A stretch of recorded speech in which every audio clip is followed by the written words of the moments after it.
and welcome to Oscars predictions and post-show reactions with Vanessa and Ethan. Hello, I'm Ethan. And I'm Vanessa. So Vanessa, we talk about the Oscars every year, and sometimes on mic, but those episodes have not ever been released because of my very poor work ethic in regards to editing anything that isn't our main podcast. But hopefully this year, this will be released in a timely manner, and we'll finally get something out that is not our main show. Yeah, hopefully. So for anyone who's actually listening to this, that means that it made it to the light of day. So yes. The way that we have done this in the past and the way that we're going to do this now is we're going to talk about our predictions for what is going to win in all the major categories, and then we're also going to do a post-show reaction of what actually won and if we're surprised at anything or anything like that. Just talking about the Oscars generally.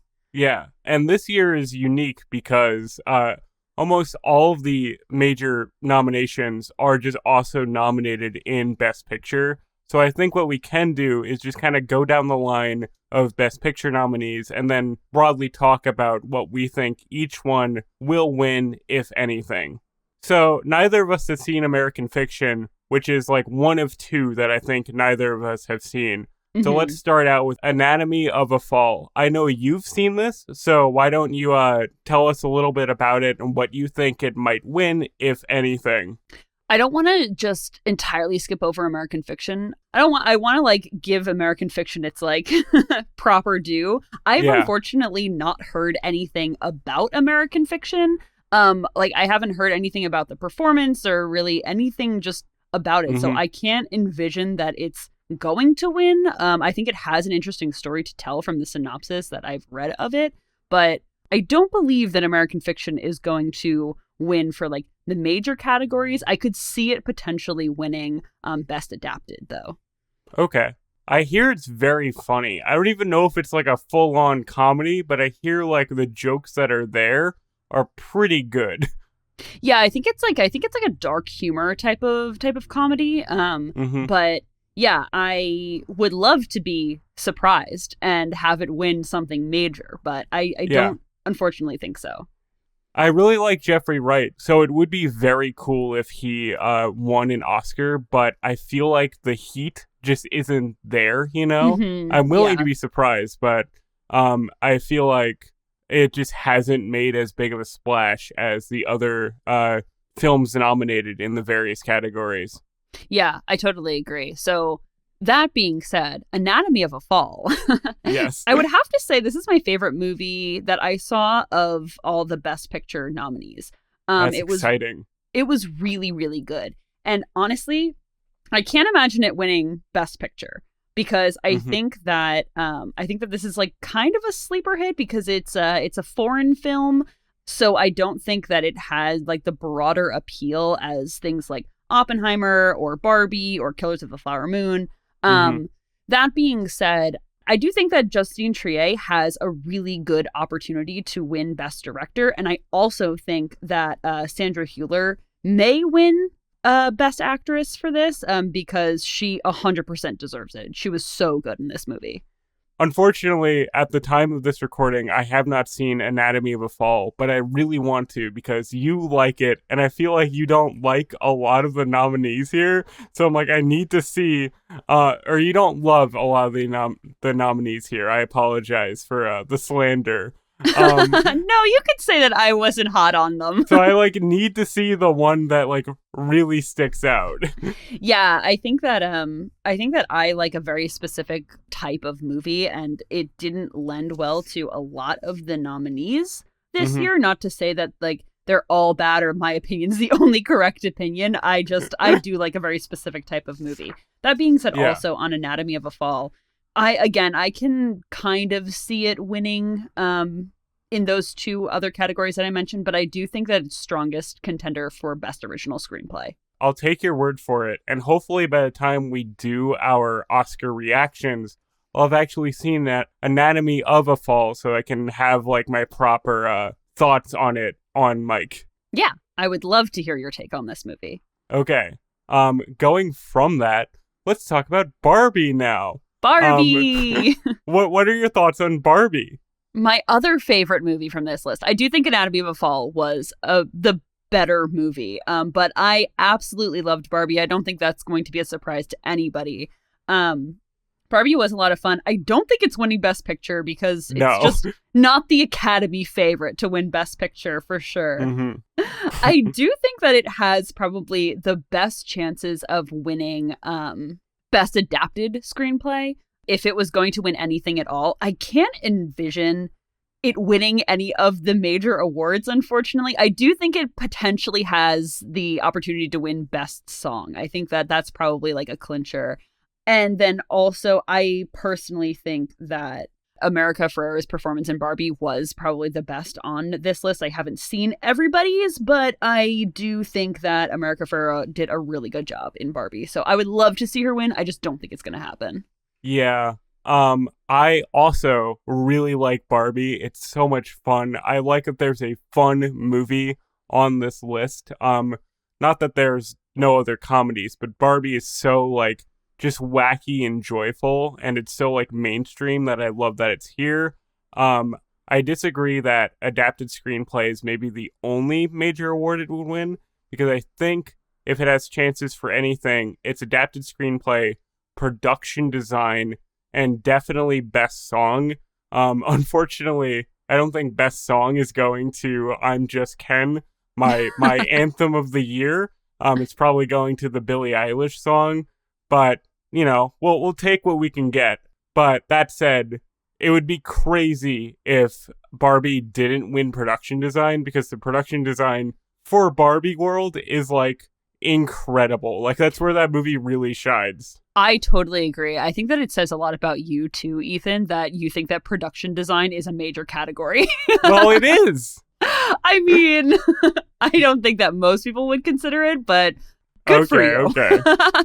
But I do agree that it has a good chance of winning Best Adapted Screenplay, because, like, Greta Gerwig isn't really nominated anywhere else, and I feel like they're going to want to give her, like, some award for Barbie, you know what I mean? Yeah, absolutely. And I think that it is for sure a snub that Greta Gerwig did not get nominated for Best Director. Yeah, it's kind of crazy that she wasn't nominated, but the other directors nominated are, like, good directors, so it's like hard to really complain. Yeah, definitely. So this is a blind spot for me, this next one, The Holdovers. I haven't seen it, but you have. So what are your thoughts about what The Holdovers is going to win this year? Okay, so I really like The Holdovers. It's a great, just fun Christmas movie with like great performances. I think it has a good chance of winning Best Original Screenplay, but yesterday the news broke that apparently The Holdovers may have been plagiarized from another script. What? What? Are you kidding me? No way! No, I'm not. There's this writer, Simon Stevenson, who apparently, I believe in like 2011 or earlier, like wrote a screenplay that the director of this movie, Alexander Payne, like read through and was like, I don't really want to direct this.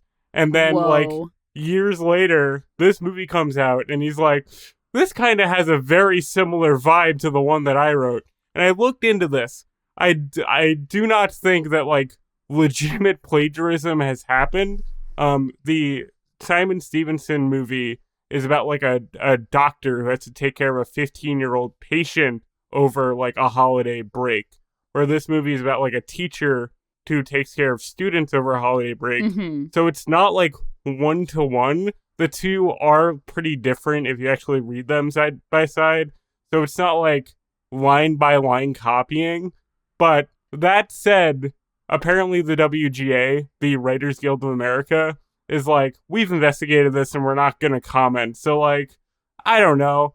But that's just kind of wild for me that, like, my pick for Best Original Screenplay was like, by the way, the screenplay is fake. Somebody else wrote this before.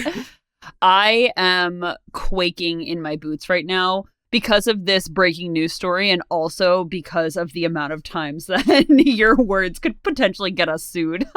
Oh yeah, allegedly. Deeply allegedly. Deeply alleged plagiarism or copying. My sources are a Variety article. I am not inventing this fiction. I'm reporting what I've seen. That said, Holdovers is very good. I understand that the voting for each category had concluded by the time that the article about the alleged plagiarism had published. So, it'd be funny if it still won Best Original Screenplay, and the writer of this film had to go out and be like, I did not plagiarize my work here. And also, Paul Giamatti is excellent. I don't know if he would win Best Lead Actor, but I would love to see it. He's at his like peak Paul Giamatti. He's great in The Holdovers. I would love to see him win Best Lead Actor. Nice. Do you think that he is actually going to, or is that just in your heart of hearts what you want to see? In my heart of hearts is like what I want to see, but I feel like, and we'll talk about this when we talk about Oppenheimer, but I feel like Oppenheimer's just the unstoppable train in a lot of categories where I'm like, well, it's probably going to be Cillian Murphy, but I don't know. Everybody likes Paul Giamatti and like probably wants to give him an award because he's just like a cool guy. Mm-hmm. So I'm like, there's a good chance here. Of the two, it's probably going to be Paul Giamatti or Cillian Murphy. Okay. This next one I've seen and you haven't, which honestly, good for you, because I didn't enjoy this film. Killers of the Flower Moon was about a lot of atrocities that were committed against the Osage people in the early 20th century. I could be wrong, but it was basically about the creation of the FBI, or at least the book was. The movie, okay. Not so much. The movie, Martin Scorsese said this as well. The movie is not supposed to be about like the creation of the FBI, but it's more supposed to be about understanding what happened to the Osage people. And it was very involved, so I'm not going to go into all of it, but I did not like this movie, unfortunately. I went in really wanting to like this movie. Like I said, I like a very specific type of movie. I don't like 3-hour storytelling. I don't think it's like the best way to like the best vehicle of storytelling. That being said, I do think that Lily Gladstone is going to win for Best Actress. I think, like I said, Sandra Hüller was better for me. But that being said, I do think that Lily Gladstone is the favorite to win, and I think that she is going to win because she was also really good in the movie. I shouldn't say that she wasn't, because she was, and I think that she is going to win, and that's probably, I can imagine, the only thing in my mind that Killers of the Flower Moon is going to take home. Yeah. I mean, I haven't seen Killers of the Flower Moon yet. It's just too long for me. I hate to sound like a Philistine, but like 3.5 hours, I'm like, that is a fourth of my day, quite frankly. And I cannot deal with that on most days. So I'm going to take your word for it on Killers of the Flower Moon. I have a feeling that I would not particularly like it either, but I'm sure it's very well crafted. And I've heard nothing but good things about Lily Gladstone's performance. I think she has some competition, and we'll get into that. But if there's one thing that it's like positioned to win, it is definitely Best Actress. I do see where you're coming from there. And it is up for Best Director for Martin Scorsese, but I don't personally think that this is Martin Scorsese's best work. And I also don't think that it is going to win up against like a lot of the other really great directors up here. One time I joked with my friend that Martin Scorsese nowadays just like falls asleep on set, and that's why his movies are so long. And that's a quote that my other friend just keeps telling me every time a new Martin Scorsese movie comes out. Hey, I can see it. I think that Martin Scorsese, I think that this movie was really great that he wanted to make it. I think that it was really saying something about him that he really wanted to make this film. I just don't think that 3 hours needed to be involved in this film. Yeah. So moving from that, let's talk about Maestro. I really like Maestro, but I understand that it will not win a single award. Maestro, for me, I just really kind of vibe with. For me, it's like a vibes movie where it's entirely kind of the mood of it that I enjoyed. I liked all the performances and the directing and the emotional core of it. I thought was really good, but I understand why like not a lot of other people are connecting with this in the same way. I watched Maestro yesterday, and I was really kind of like disappointed by it because I didn't think that it had a very good direction. And not to say that Bradley Cooper didn't do a good job directing the movie. It was just more, to me, it was very like almost plotless. And it had great scenes. Like, I think the scenes were really well directed. The acting was really good. It was shot very beautifully. But I kept watching the scenes and I was like, man, that was so good. I wish I knew what was going on. Because I don't think that the movie gave like a lot of context for like what was happening. And I feel like it suffered in that way. That being said, I didn't hate the movie for sure. But I do agree with you that poor Maestro is probably not going to win anything. Absolutely not. I think that Bradley Cooper did a really, really good job as Leonard Bernstein. But I don't think that he's going to win it over some of the other actors in here. Yeah, that's exactly what I think. I kind of more gelled with the plotless nature of it. I was like, this is a collection of good things that I like. So I was like, this is good. It's a collection of good things. And I really liked it. I loved Snoopy flying past the window at like the height of emotional downfall. It was great. It did so many like good things for me. Like I said, I didn't hate the movie. I enjoyed watching it. I wish that it had a little bit more of the things that I wanted to see from it. From the trailer, I was like, oh man, I'm sold on this movie, but it just didn't deliver for me, unfortunately. Yeah. So let's go for Maestro, which is maybe the safest take we have here, saying that people don't really love Maestro. 2, what is our hottest take of the night, saying that neither of us really love Oppenheimer, even though we both acknowledge that it probably is going to win every major award. So here's where you and I kind of differ on that. I think that the Academy has been surprising us in recent years. I think that we were kind of surprised with Everything Everywhere All at Once, even though it kind of turned to be the favorite to win. That was still a very like surprising win. And then Coda, either the year or 2 years prior, was also not the favorite to win at all, and it did win. So I don't necessarily agree that Oppenheimer is going to sweep. I would not be surprised if it did, but I am holding out hope that it won't because, oh boy, this was not a great movie for me. I like it more than you do, for sure. But I do agree with you that it is not like my favorite film on this list. It is probably, for me and my taste, the least interesting Oscar nominee here, because it felt like designed to win every major award. It's a World War II story. It's Christopher Nolan, and everybody loves Christopher Nolan. From the moment the trailer dropped, it was like, okay, so Oppenheimer's going to win everything. Cool, got it. But like the thing is that like I don't see the Academy being nearly as like interesting as you do. Where I'm like, yeah, they're just gonna give it to the big movie of the year, I think, because it's such a historical film. It's like designed to win awards. I think that it's going to play very well on the night of the award show. I think it's a little bit of a toss-up for me for Best Picture. I think it's going up against some real contenders for Best Picture. I can definitely see Christopher Nolan winning Best Director, which I'm like mad about because he's up against Justine Triet, who I thought did a better job with Anatomy of a Fall.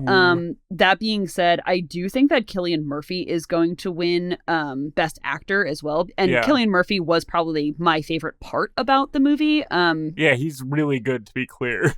He was so good in the movie, and Cillian Murphy is one of those actors who acts with his eyes, and he just like had a lot of depth in his like despair in this movie. Even though I didn't really appreciate the way that the movie was told. Again, a 3-hour movie is not, for me, the best vehicle or the best way to tell a story. I do think that Cillian Murphy's performance was really, really well done. Yeah. And I think the movie will like sweep most major technical categories like best cinematography, best editing, best score even. I think the score is really good. And by the way, the score is by the composer who did the soundtrack for the TV show Community. So like that's insane for me. I love Community, and I love that Ludwig Göransson has just blown up in recent years. I think that's so cool.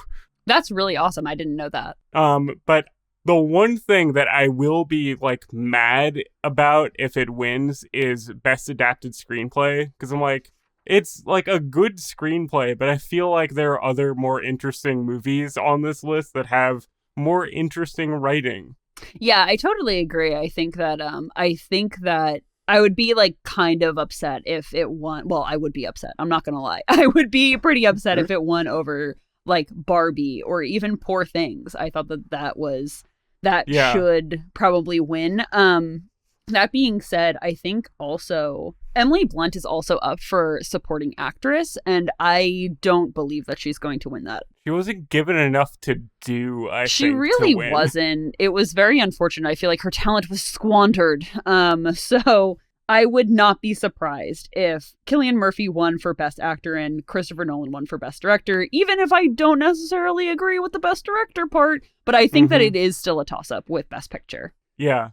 Since you mentioned Best Supporting Actress, I should mention that The Holdovers is my pick for Best Supporting Actress that I forgot to mention earlier. Divine Joy Randolph, I think, is the best position to win. I think she was really good in that movie. I will be surprised if it's not her.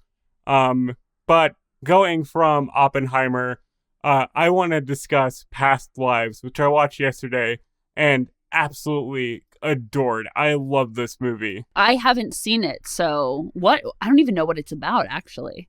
It's a little complicated to explain because it takes place over the course of 24 years of two people's lives, where it's these two Korean people, this boy and girl. The girl immigrates to Canada and the boy stays in Korea. And the movie is about them reconnecting at various points in their lives over the course of 24 years. It's very romantic and very tragic. It's very, very well written. If there's a dark horse for Best Original Screenplay, it's probably going to be Past Lives, because it's very much written like a play. Each act is basically 12 years at a time, which is very play-like, where each act is so defined in plays, you know? And it's just great. It is my favorite movie on this list. I absolutely loved it. It just hit all the like right buttons for me. I thought it was amazing. But I can't imagine it's going to win very many awards, mainly because I think it's only nominated for Best Picture and Best Original Screenplay.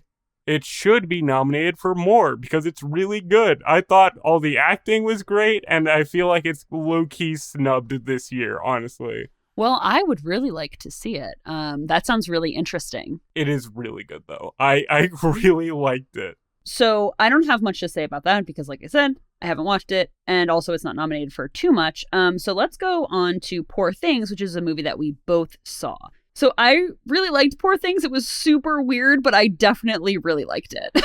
The night that we watched Poor Things was so funny to me because we both independently started watching it at like the exact same time. And I think we're both like weirded out by the movie at the exact same point, where I texted you about it and you're like, yo, I'm watching it and I think you're on the exact same scene that I was. It was wild. Yeah, I think that you finished it maybe 5 minutes before I did. It was a crazy movie. I think that it was really good. I think that the discussion about this movie is actually more interesting than the movie itself. And I enjoyed discussing and like kind of deconstructing like what everything meant more so than when I was actually watching all like the very gratuitous sex scenes of the movie. But that being said, what categories do you think that this will win, if any? Okay, so I think this has a good chance of winning Best Actress for Emma Stone. I know that Lily Gladstone's like the favorite, but I don't know, man. Emma Stone is like on another level in Poor Things, where I can just imagine being like, you know what, let's give it to her because she's doing some wild stuff in this movie. I really liked Poor Things as well. I was absolutely bewildered by it and kind of disgusted at many points. But as it went on and like it kind of became clear what the movie's like about and trying to say, I really, really liked it. And I did not think I would for the first like hour of the movie. Yeah. I was like, this is horrendous. I think that what I liked most about the movie is that, and we haven't talked too in depth about it, but I think that you can really like take away a lot of things that it's trying to say. Like different people's perspectives could like definitely be reading the movie a lot differently than like somebody else. So I think that that's really interesting about the movie. I think that like I don't know if this is my heart talking or if this is like my brain talking, but I do think that Mark Ruffalo has a really good shot at winning Best Supporting Actor. I don't know, man. Mark Ruffalo does have a good shot. It's funny that it's like two Avengers guys like fighting each other for Best Supporting Actor. It is funny. I don't necessarily think that it would go to Robert Downey Jr. for Oppenheimer, just because he wasn't in it a lot. He didn't like do that much. Not to say that his performance was bad, but it was just not like Mark Ruffalo was just so crazy in this movie, and he had like a lot more to do. So I think that if it's going to be anyone, it would be like Ryan Gosling for Barbie or Mark Ruffalo for Poor Things. In my mind. Yeah, no, I agree. I think it has a good chance of going to Robert Downey Jr. just as like a makeup award, being like, good job, you played Iron Man for 12 years, and congratulations for doing a movie that isn't Iron Man. So I think that's more why Robert Downey Jr. is like so well positioned. But I do agree that Mark Ruffalo once again is like in peak form in this movie. It was great to see him and just be so like out there and odd. And if there's anything else that like Poor Things can win, probably adapted screenplay it has a really good shot at, because I have not read the novel that this is based on, but it adapts this novel with a lot of confidence, I think. So there's a good chance it may win Best Adapted Screenplay. Yeah, I'm still pretty strong that Barbie will win Best Adapted Screenplay. I don't think that this is disagree. Winning. Yeah, I don't think that this is winning Best Adapted Screenplay. If it's definitely well placed in the nominations, but I do think that Barbie is still going to take it. And it's funny because like Poor Things and Barbie are kind of like in a similar conversation to me. Like they're both kind of about like dolls that come to life and like men wanting to like figure out what these dolls mean to them. But like Poor Things is such like a sicko version of Barbie. It's so funny that they are actively competing. It is very odd. So going from Poor Things to the last movie, I don't know if either one of us has seen this movie. Have you seen Zone of Interest? No, I have not seen Zone of Interest. I am not particularly interested in seeing Zone of Interest. I hear it's very good, and Jonathan Glazer is a very interesting director, but I just kind of don't need to see a movie about the like man who ran Auschwitz, you know? I'm just like, if there's one that I can skip without much guilt, it is probably this one. It's just not my vibe, let's say. Yeah, I don't, not to poo-poo on this movie because I haven't seen it. So like I could love it. I don't know. Yeah. But that being said, like I don't love when movies just like use World War II as like a backdrop to like say other things, and especially when you're like decentering the people who were the victims of the Holocaust. I don't think that that's like totally great. But that being said, like I don't know anything about this movie. I could for sure love it, but yeah I'm like tired of World War II movies. Yes, same for me, especially in regards to being like Oscar nominees.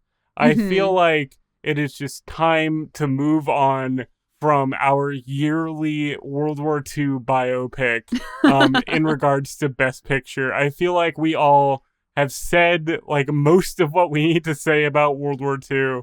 And again, I'm not coming for Zone of Interest or Jonathan Glazer. I'm sure it's a great movie. Just personally, I don't need to see this film. Yeah, totally agree. That being said, like I will probably watch it eventually. Yeah. No, that said, I probably will too. But if enough people tell me it's good, I'll like give in to the hype. You know what I mean? Especially if it wins something. Like I could definitely see this is what I mean when I say like I don't know if the Academy is going to just like do Oppenheimer across the board. I could definitely see something like out of the ordinary winning. Like not Mm-hmm. I guess not totally out of the ordinary, but I could see everybody being like, "Oh, Zone of Interest, that's not going to win anything," and then it winning Best Picture or No, Best yeah, I Director. agree. You know, like I can't say that I'm positive it's going to win, but I could definitely see it happening. Yes, I do feel you there. So, are there any categories that have not come up that you'd like to make a prediction on? Yes, I would like to talk about Best Animated Feature, Best Short Film, and Best Visual Effects if you'll lend me the time. Okay, as long as you hear me on my documentary picks. Okay, that sounds good to me. Um, Okay. so I love animation. Animation's like my favorite thing in the world. This year is very exciting because it's Hayao Miyazaki. He's released a new movie after the last 10 years of semi-retirement, and I think it's obviously going to Hayao Miyazaki's Boy and the Heron. He has good competition with Across the Spider-Verse, but I think Boy and the Heron is low-key the best film of the year. So I will Wow. be very surprised if Hayao Miyazaki does not win for Best Animated Feature. That said, Across the Spider-Verse is also amazing. So I would not be mad if that won. Going into live action short film, Wes Anderson released a new actually, he released like 4 short films, but the one nominated is The Wonderful Story of Henry Sugar, and I will be shocked and appalled if my boy Wes did not win his first major Oscar for short film, which is crazy to me. Yeah, I agree. I think that anytime Wes Anderson shows up, like you can kind of guarantee that he is like a favorite to win. Even though he's like never won a major award in his That's life. He's true. like won production design like once, Mm-hmm. which is insane to me. Yeah, and I totally take your picks for best animation because I don't know too much about the category and you are Mm-hmm. the animation king, so I Thank you. will definitely see to your picks. You should definitely seek out Across the Spider-Verse. It is so good. I think you would actually like really like it. I would love to Um watch it. yeah, it's on Netflix, so like there's no harm in it. And last category I want to shout out is Best Visual Effects. I think this category is very interesting this year because Godzilla Minus One, a Godzilla Oh. movie from Japan, is nominated. And that film only has like a $20 million budget, and apparently the effects are incredible. And it's because it's like directed by a like visual effects and anime like director. It's very interesting, the story behind Godzilla Minus One's like visual effects. And if any non-American blockbuster has any chance at winning, it is definitely Godzilla Minus One, and I would love to see it. That's so cool. So do you think that that's definitely going to win, or is that in your heart going to win? I mean, there's a good chance. I'm not exactly sure what else is like nominated in this category because the rest of them are just like, who cares? It's Godzilla Minus One is the interesting one of the bunch, so I would love to see that win. Okay, okay. So for me, I'm always a documentary buff. So I personally think that this year, as every year, besides the Octopus Teacher year, for me Yes. personally, um, I think that the documentaries slated to win Best Documentary Feature Film are amazing. A lot of really strong contenders here. A lot of discussions about like social issues and whatnot. I do think though that the favorite to win and what will probably win is 20 Days in Mariupol, which is about a team of Ukrainian journalists trapped in Mariupol when the Russian-Ukrainian war broke out, and them just trying to continue to report the news and stay alive, because that's still in the news and very much at the forefront of everyone's mind still, even a couple of years later. I do think that that is probably going to win, but I would love to see To Kill a Tiger win, which is about demanding justice for sexual assault in India. I think that that's a great topic. Apparently the documentary is amazing, but I do think that 20 Days in Mariupol will take it. Okay, like you are with respecting my predictions with animation and just kind of going with whatever I say, I will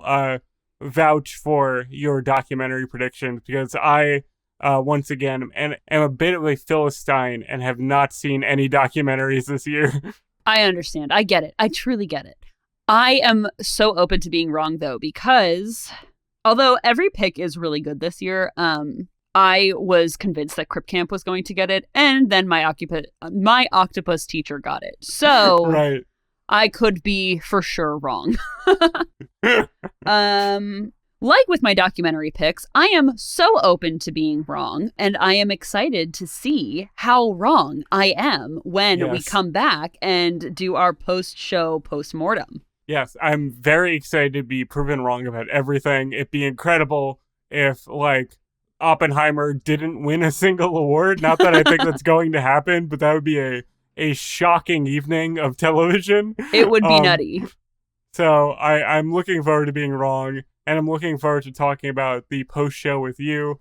I imagine, since we talked so in depth about a lot of the things today, that our post-show will be a little shorter, and hopefully nothing like crazy happens at the Oscars this year. Like no crazy controversy, you know what I mean? No slap, no Anthony Hopkins randomly winning Best Actor at the end of the show and like leaving a vacuum to be filled. So we'll see.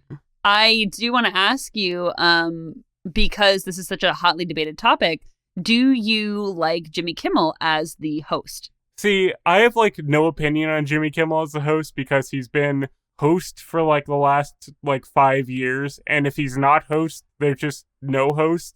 So I have not been treated in recent times to an Oscars where Jimmy Kimmel was like not the guy in charge, you know what I mean?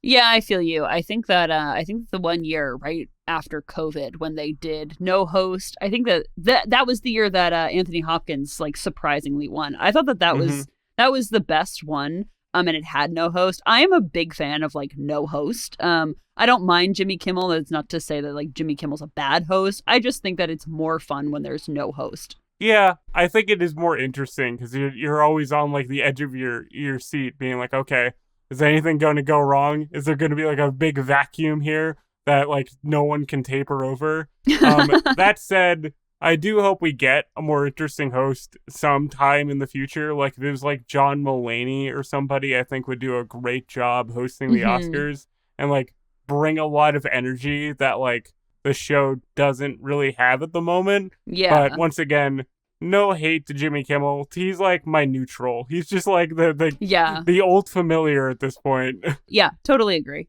All right. So let's go to our post-Oscar reaction. All right, welcome back, I guess. Welcome back. It's going to be the same recording, but for us, it's a welcome back to our post-show Oscars discussion. Ethan. Yes. It is Monday after the Oscars. What did you think about the show? Just give me a blanket overview of what you thought about the show. I really like the Oscars this year. This is one of my favorite Oscars that I've seen in the last like 5 or 6 years. I'll be honest. I had a good time with this one. There are some highlights. There's some funny lowlights. I had a great time all around. Yeah, I have to agree. This was definitely a good show. I was entertained the entire time. I just really liked the entire thing. We'll get into our thoughts about like the winners and whatnot, but I did think that it was just very well put together. Yes. I did pretty okay on my predictions. This year for ABC.com, they had like a predictions bracket that you could fill out like an hour before the show.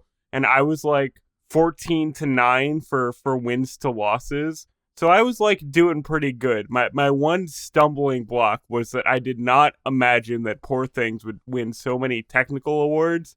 I thought like production design and all that would go to Barbie, but it surprised me by going to Poor Things, which is very well deserved.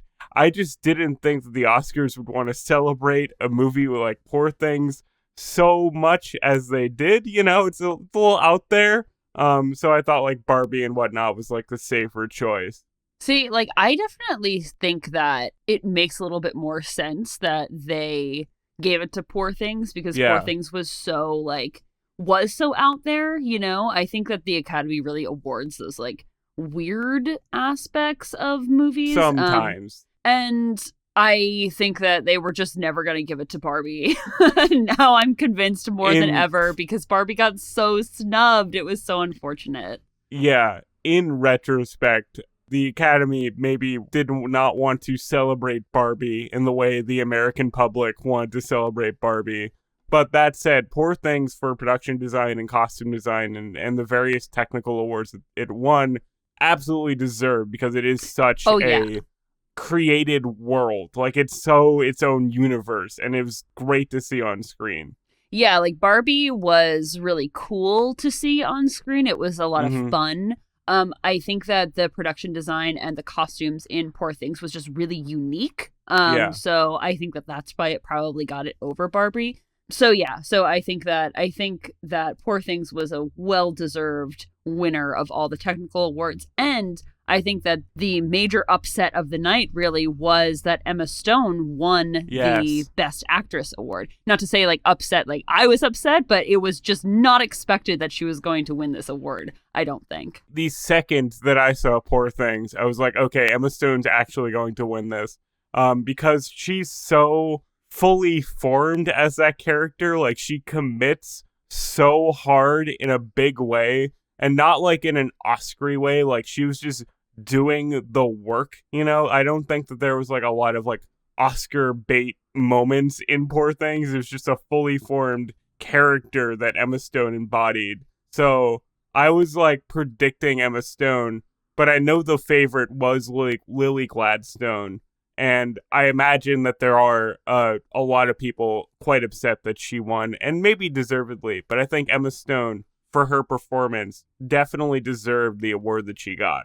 Yeah, like I said in our predictions, I really thought it was going to go to Lily Gladstone. Not that I think that Emma Stone or Lily Gladstone like did better or one deserved it more than the other. I do think that I liked Emma Stone's performance better in Poor Things than I did Lily Gladstone's performance, and she was really only in it for maybe a half hour. Yeah, that's what I saw online. So yeah, I just think that it was very well deserved. Yeah, I mean, hopefully for Lily Gladstone, this Oscar nomination is like a launching point towards a much bigger, much better career. And this is not her like only awards consideration in her lifetime. Hopefully she'll have like another chance at this in a movie that she is supposedly in like more of a central focus. Yeah, I think that because this isn't even the only movie that she did this year too. So I think like not only like launching her into like the awards show career, but just like a more broader career in general. Like I think that she's going to be more of a household name, or at least I would really hope that she's more of a household name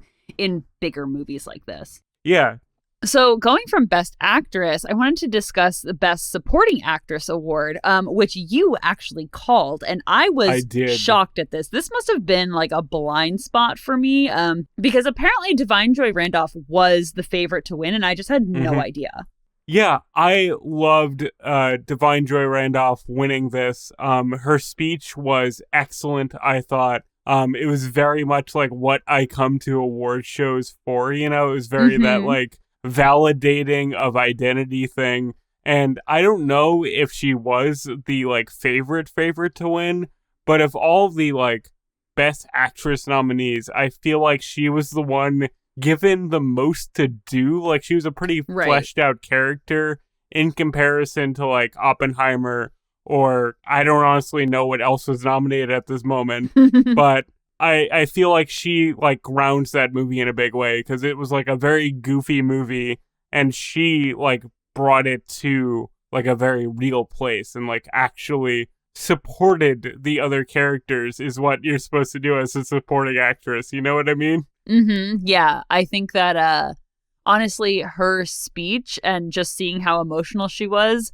made me really want to watch The Holdovers too. And I truly loved her speech too, where she, and this is not like groundbreaking, of course, because everyone's been talking about it, but when she said, I try so hard to be different for so long, but I just realized that like I have to be me. I was like, oh, that's so amazing. I just loved that. It was just so good. And to see her so emotional and so happy that she won, and obviously very well deserved. So I'm really excited to see her performance in The Holdovers too. Her saying, I just realized I needed to be me, felt like such a classic Oscar moment, you know, like if they ever do retrospectives of the Oscars over the years, like that is like the go-to clip in my mind, where it's like, here's what the power of winning an award can be. You know, it's not just congratulatory, like rich people. It is like, you did a good job. Sometimes people need to be validated for doing a good job because it means a lot to them personally. Yeah, absolutely.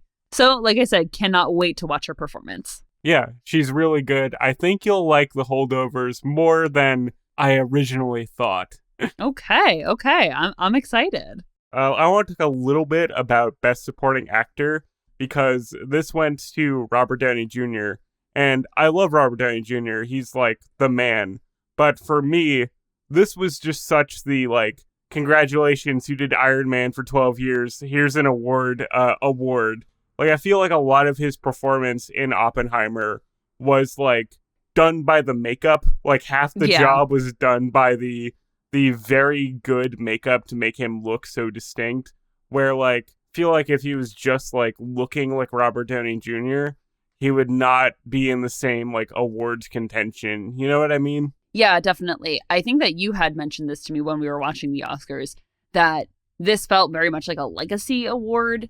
And that's not to say that Robert Downey Jr. didn't do a good job. He just like wasn't in it that much, honestly. Like he was just not a big part of this movie to like really warrant the award, in my opinion. Like he's a very deserving person. He was very gracious with his speech. Like he's great. He's obviously a very good actor.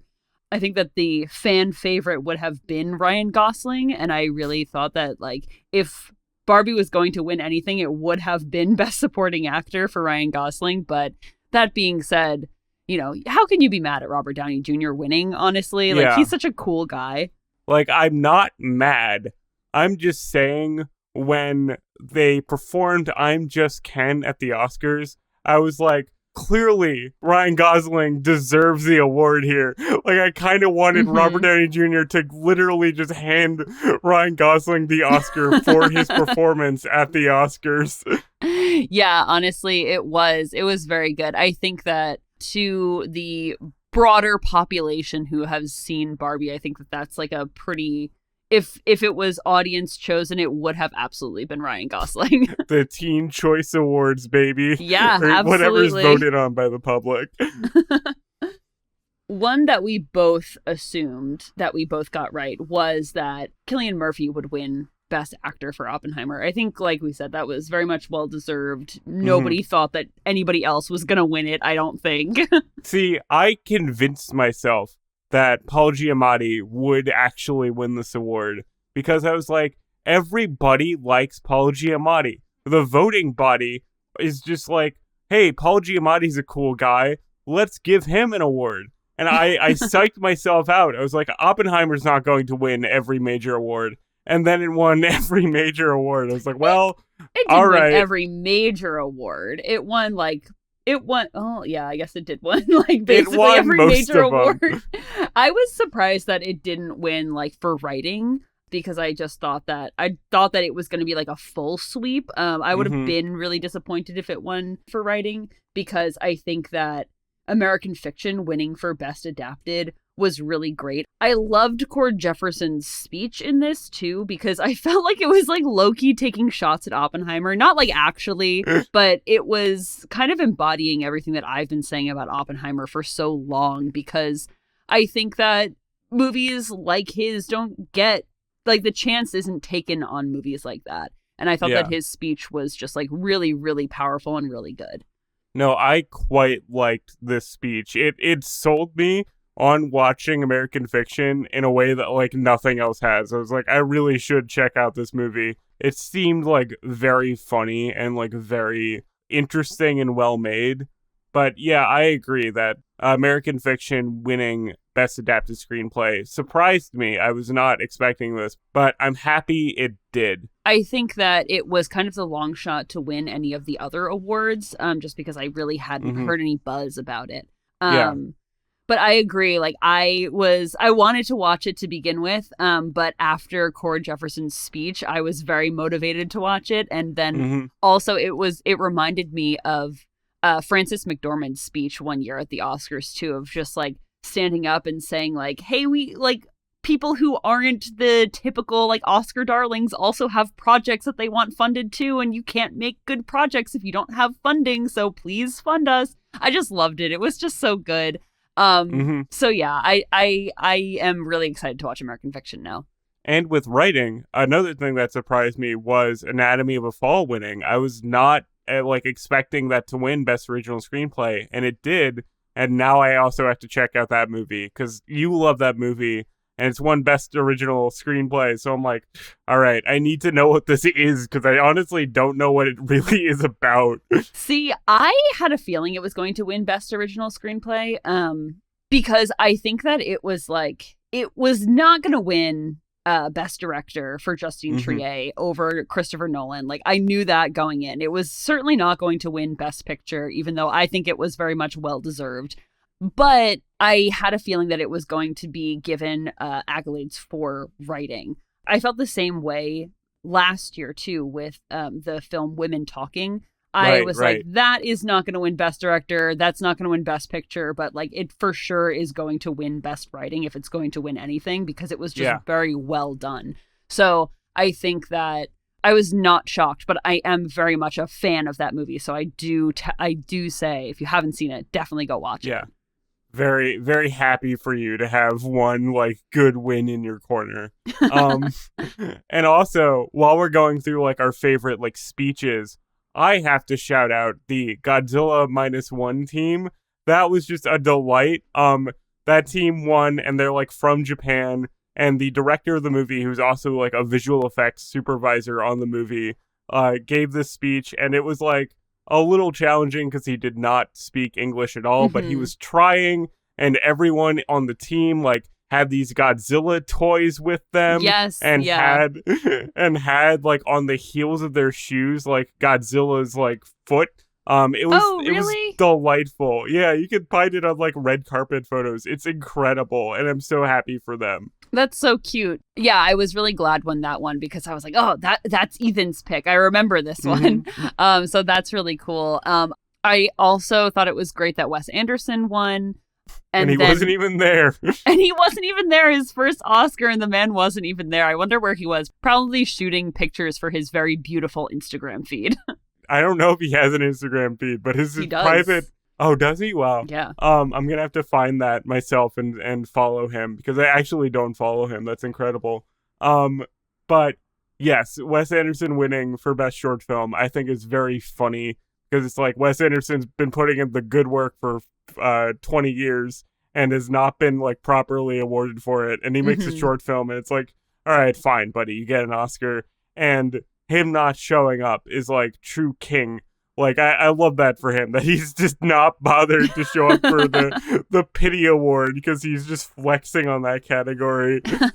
I think that says a lot about Wes Anderson too. Like he's making movies not for the awards. You know what I mean? Like he's not one who is like trying to get Oscars all the time, it feels, or even trying to get nominated. So I kind of like that he wasn't there. His movies like are kind of miscategorized as like awards bait because they're so well constructed and like beautiful, but like that's just his movies. Like he would make those movies regardless of acclaim or not. That's just how his brain functions. Yeah. And I think him not showing up to the awards is like a true statement of him not actually caring about them. And so before we go into our discussions on Best Director and Best Picture, yes, did you have any like lowlights of the show? Like, was there anything that you didn't like? Nothing like specifically, I have to say. I guess we'll talk about this at Best Picture, but Best Picture was quite the moment. I feel like that's where the show finally went off the rails, because I thought that the show was like pretty on rails for the entire time. They were even like a few minutes short, which is a first. I don't think that's ever happened before. Very unheard of. And even Kimmel hosting, I thought Kimmel did like a really good job. I liked his speeches about like the unions and all that, like the strikes that went on. I thought him being like we talked about in our pre-show, being like the kind of neutral guy was evident here, that he knows like what his job is as host. And I thought he did a really good job, which surprised me, honestly, because I've never really cared about Kimmel either way. Yeah, I always thought that, like, even last year, I was just like, oh, okay, like, sure, whatever, and not to say that, like, Jimmy Kimmel is a bad host. He's just, like we said, a very neutral host. That being said, I really liked him as host this year. I thought that he did a really good job. But a low light for me, not about Jimmy Kimmel, but a low light in general, was the In Memoriam section. I was kind of annoyed by that, because they were more focusing on the people dancing and singing than they were about showing the people who had like passed away and like honoring them in the way that they like kind of should have been. I don't know if that was just like a weird like TV mishap, and it wasn't supposed to be like that. But I remember I was texting you and I said, like, this is ridiculous. I wish I could see who these people were that they're trying to honor here. Yes, that was the big low light of the show, and quite honestly, I forgot about it until now.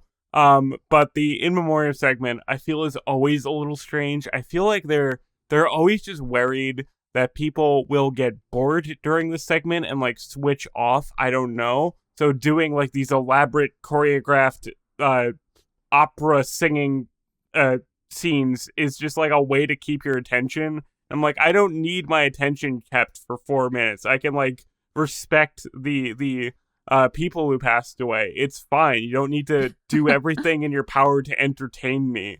I would like to see who passed away and be like, oh, that's so sad, Yeah, they were like showing scenes from movies that they were in, and you really couldn't see them like on TV. Again, I don't want to like disparage it too much, because it may have been like a technical issue with like the cameras or whatever it was, but yeah, just do better for the poor people who have passed away. We're trying to honor them and we can't. Yes, I agree. And going from our low light, I do have to mention my absolute favorite thing in the show, which I already alluded to, but the Ryan Gosling I'm Just Ken performance, I think, is the best thing to happen at the Oscars like ever. I don't know, man. It was pretty up there, and it was just like a real showcase for me of like why they should nominate more like musical numbers for Best Original Song, and not just like the pop songs that are like put in at the end credits. When it's like a musical number, you get to do a big musical number. When it's a pop song, you get to have like a singer perform. I don't know. I feel like the two are that one is very much better than the other. You know what I mean? Yeah, I wouldn't say that it's like one is better than the other. I think like maybe for production value or like performance value, it is more entertaining when it's like one of these like crazy musical numbers rather than just like the straight up pop song. But yeah, I think that that also just goes to show that Barbie was absolutely snubbed and that Ryan Gosling stole the show and was so much fun. And the Academy just doesn't like fun, is what it comes down to. No offense to Billie Eilish. Like, Billie Eilish is cool. Like, no hate to her at all. But, like, low key, I'm Just Ken should have won. Like, there's no contest in my mind. And I think that Billie Eilish wrote like a really beautiful song. She performed it and she did a really good job. But that being said, I just think that if we're going outstanding performance, how could you not give it to I'm Just Ken? I don't know. That's just me. Ryan Gosling deserves an Emmy for his performance at the Oscars. Let's He does. put it that way. He does, 100%. So going from that, you predicted this, and I also begrudgingly had to accept it. But Christopher Nolan did win Best Director. And I'm very sour on Oppenheimer, and I don't mean to like poo-poo on Christopher Nolan's big night. Because he did give like a really nice speech. He was very gracious. He thanked everybody. He seems like a really like decent human being. Yeah, I don't he's like mean a lovely guy. Yeah, I don't mean to like shit on him. But I just didn't. I thought Anatomy of a Fall really should have won for Best Direction. I thought that movie was so good. So yeah, congratulations to Christopher Nolan. We all knew it was going to happen, but Anatomy of a Fall, man, definitely snubbed. I'll check out Anatomy of a Fall as soon as I can. But I have no ill will towards Christopher Nolan. Like, I'm pretty happy with this win, even if I didn't love Oppenheimer. He's just, you know, one of the classic like director guys. He's one of the few directors that like I feel the American public can name. So it's like good for him to get an award, and also get an award before he's like 74, like Martin Scorsese, like super late in his career.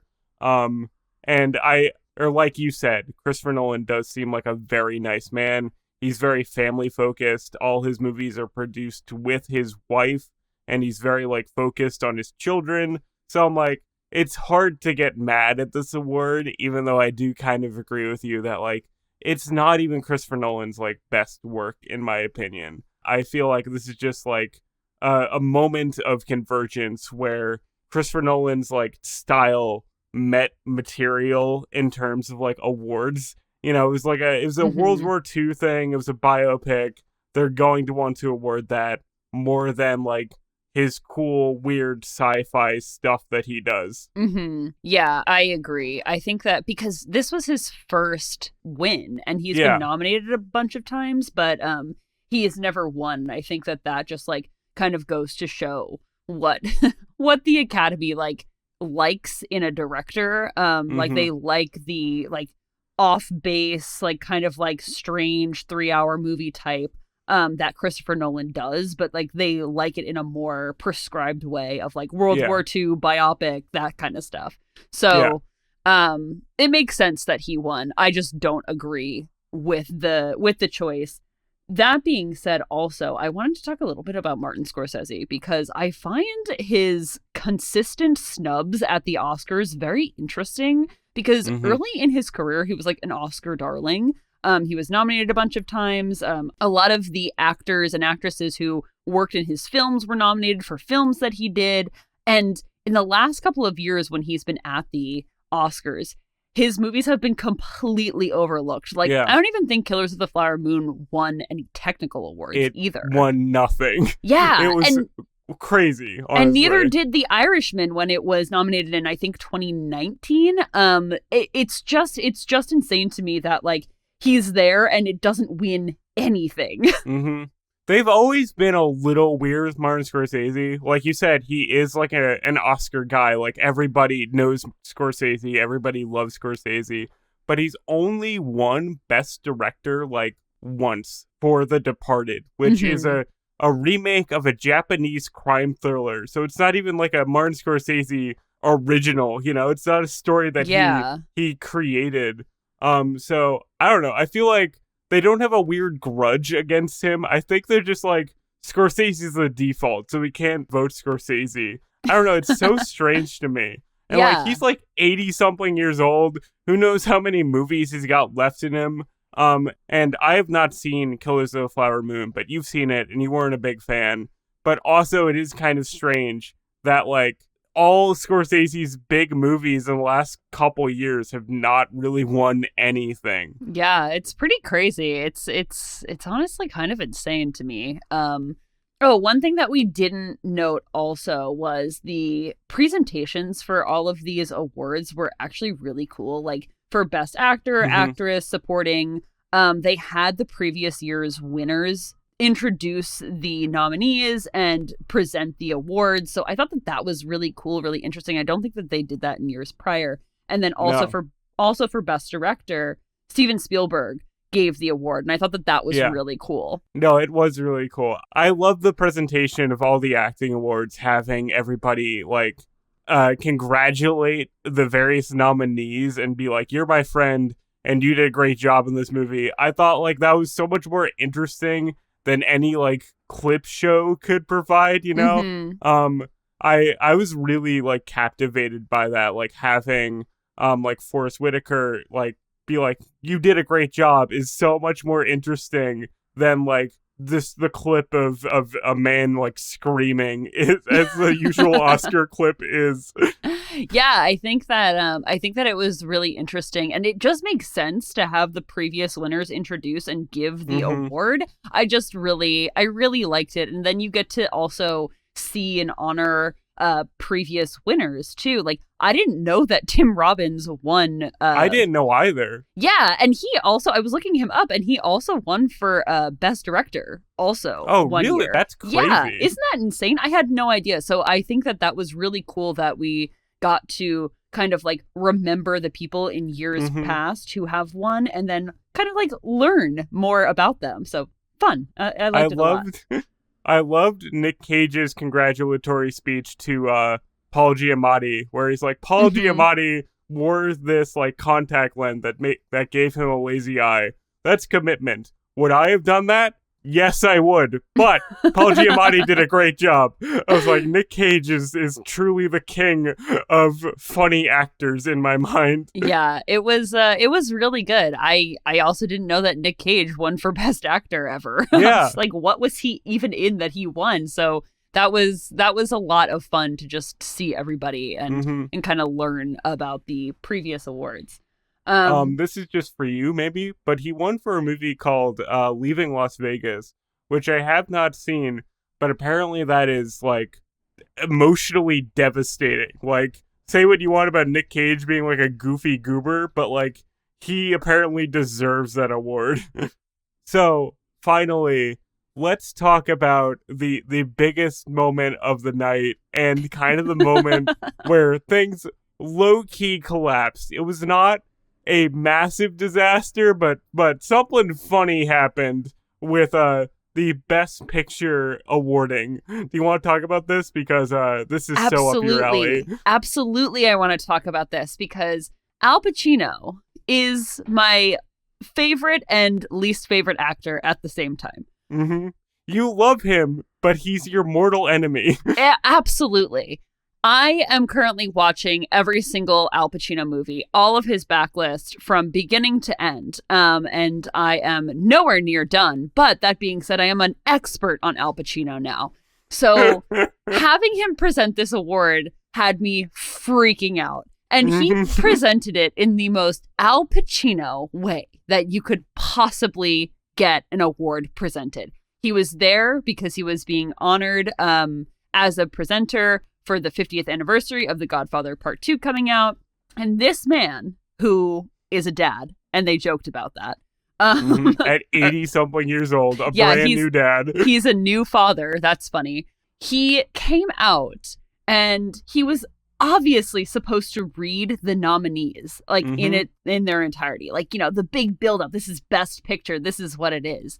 And he's just like, yep, I'm here. And then he's like, well, I'm going to go to the envelope now. And then he opens the envelope and he says, my eyes see Oppenheimer. the most anticlimactic thing you could possibly get in an Al Pacino voice that's like just gravelly baritone, and he didn't understand what he did wrong, and it was just so amazing. I loved this so much. This felt like a moment designed for you, because like you said, you've been going through the Al Pacino like whole catalog, so your brand has become like Al Pacino based. Like you have an Al Pacino ugly sweater that you wear around Christmas time. Mm-hmm. This was perfect to me. Like this was the good version of the Moonlight like scandal where, you know, that really like deflated things and you're like, oh my god, that's insane. But this is like the what if that happened, but it was also just kind of like silly and like nobody is bothered by it at all.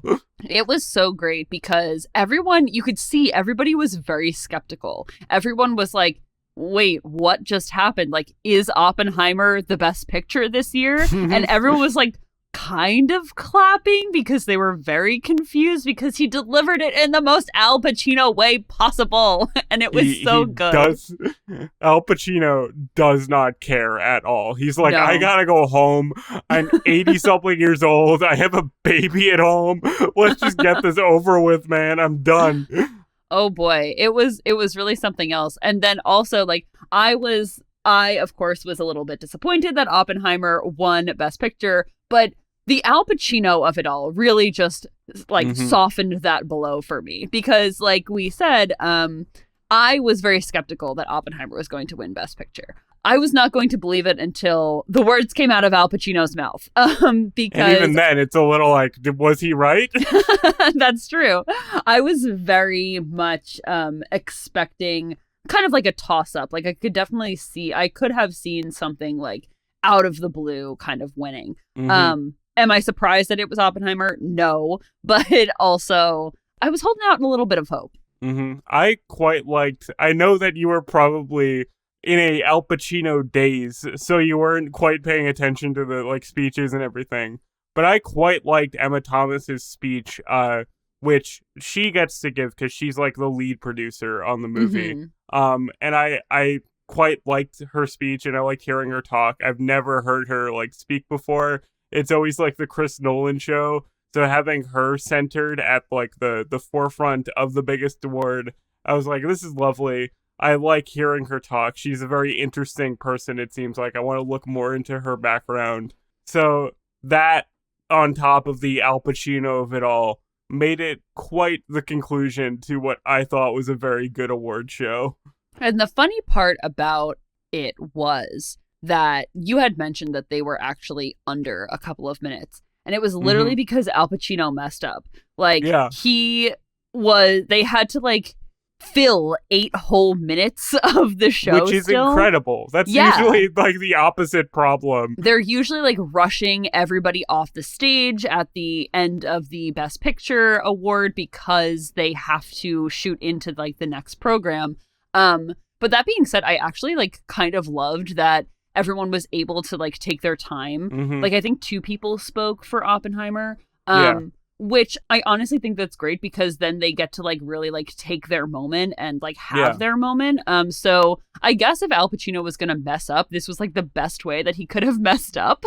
He's a man of the people. He knows how to provide proper congratulations to the people who won. Yeah, clearly Al Pacino, just like the best. But yeah, I normally at the Best Picture speech, they like turn off mics. Like they have to rush this so hard that they've like stopped people in their tracks before. So it was very nice to see these people like actually like accept the award and like feel their moment rather than like, all right, we gotta go home, we gotta go home. So it was like a blessing in disguise, I guess, for the Oppenheimer team. Like you said, maybe it would have been more interesting if it wasn't Oppenheimer, but sure, man. Chris Nolan, Emma Thomas, they can have their night. You know what I mean? Yeah, I think that we should do it like this every year now. Just give enough time for the Best Picture winner to actually like make their statement. I'm all for this. Even if I didn't like Oppenheimer so much, I am for people taking their moment. Yeah, we just need to have octogenarians give out the Best Picture award until the end of time. Yeah, apparently. So I think that wraps up our discussion about the 2024 Academy Awards. Ethan, thank you so much. I always love doing this little pre-prediction show and post-mortem show with you. I love doing this with you too. I'm happy that we get to do this every year, even though it has not been posted until now. I hope people like this as well, because I have so much fun doing this, and I hope that other people can relate to our joy for this silly little program. Yeah, this is our Super Bowl, and we've always said it. And I'd love to hear everybody's thoughts about the winners and the nominees and who we thought were snubbed and whatnot. I just love the discussion about movies and like the awards around the movies. So please let us know your thoughts as well. Yeah. And if you'd like us to have an Al Pacino podcast, let us know, because we can definitely do that. We can get that Al Pacino going. All right. Bye, everyone. Bye, everyone.